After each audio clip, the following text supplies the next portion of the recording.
Welcome back, my green lover community, and today I want to talk about routine maintenance. You know what it is. Making sure your plants are living their best lives, looking their best.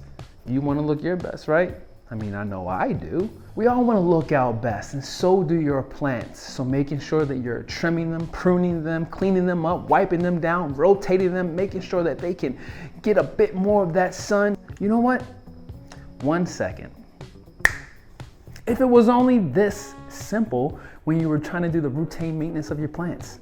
Those are the things we're going to talk about today. So let's start with rotating your plants. Rotating your plants every 2 to 3 weeks will encourage new growth, but will also help to keep your plants balanced. No one needs their favorite plant falling over and breaking just because one side was just getting too much love next to the window. Second, you want to make sure you're pruning your plants' dead ends. While in nature, yellowing and dead leaves will fall off in due time, you can speed this process along by cutting them off.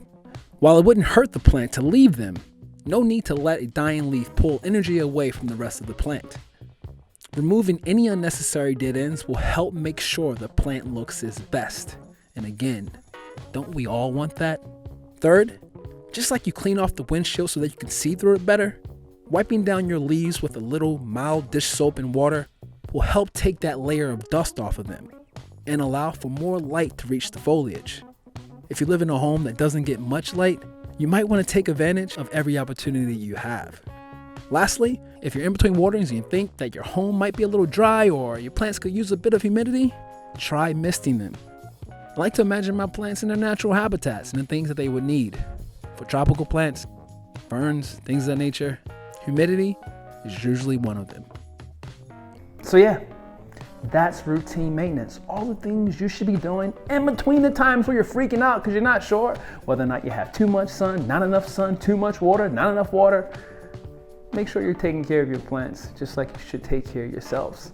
Self-care is important. I'm starting to feel a bit naked without my beard. I hope this helps. Have fun. You enjoy watching plant doctor videos and getting these tips? Please subscribe to the Apartment Therapy channel.